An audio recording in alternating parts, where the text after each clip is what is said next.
translation of Sahih Bukhari, Book 19. Prostration during Recital of Quran. Volume 2, Book 19, number 173. Narrated Abdullah bin Mas'ud, the Prophet recited Surat an-Najm Quran chapter 103 at Mecca and prostrated while reciting it, and those who were with him did the same except an old man who took a handful of small stones or earth and lifted it to his forehead and said, "This is sufficient for me." Later on, I saw him killed as a non-believer. Number 174. Narrated Abu Hurairah. On Fridays the Prophet used to recite Alif Lam Mim Tanzil as-Sajda, in the first rak'ah, and Halat al-Lamsani, that is Surat ad-Dahr chapter 76, in the second rak'ah, in the Fajr prayer. Number 175. Narrated Ibn Abbas. The prostration of Sad is not a compulsory one, but I saw the Prophet prostrating while reciting it. Number 176. Narrated Abdullah bin Mas'ud. The Prophet recited Surat an-Najm, Quran chapter 53, and prostrated while reciting it, and all the people prostrated, and a man amongst the people took a handful of stones or earth and raised it to his face and said, "This is sufficient for me." Later on I saw him killed as a non-believer. Number 177. Narrated Ibn Abbas. The Prophet I prostrated while reciting an-Najm, and with him prostrated the Muslims, the pagans, the jinns, and all human beings. Number 178. Narrated Atta bin Yasir. I asked Zayd bin Thabit about prostration, on which he said that he had recited an-Najm before the Prophet, yet the Prophet had not performed a prostration.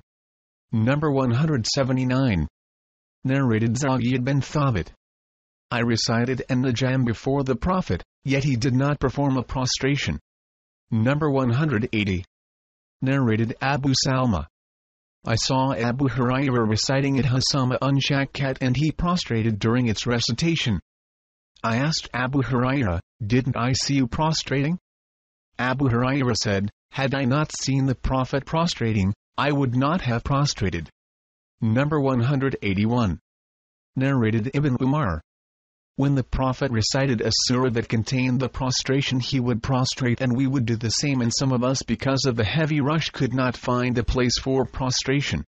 Number 182. Narrated Ibn Umar. When the Prophet recited Surat as-Sajda and we were with him, he would prostrate, and we also would prostrate with him, and some of us, because of the heavy rush, would not find a place for our foreheads to prostrate on. Number 183. Narrated Rabi'a. Umar bin al-Khattab recited Surat an-Nahl on a Friday on the pulpit, and when he reached the verse of Sajda, we got down from the pulpit and prostrated, and the people also prostrated. The next Friday Umar bin al-Khattab recited the same surah, and when he reached the verse of Sajda, we said, "O people!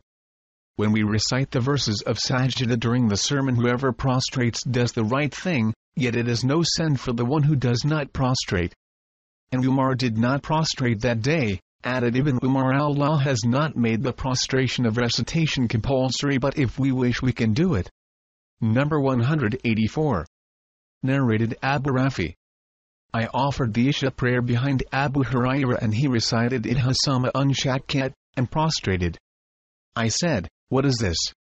Abu Hurairah said, "I prostrated behind Abu al-Qasim, and I will do the same till I meet him." Number 185. Narrated Ibn Umar. Whenever the Prophet recited the surah which contained the prostration of recitation, he used to prostrate, and then, we, too, would prostrate, and some of us did not find a place for prostration.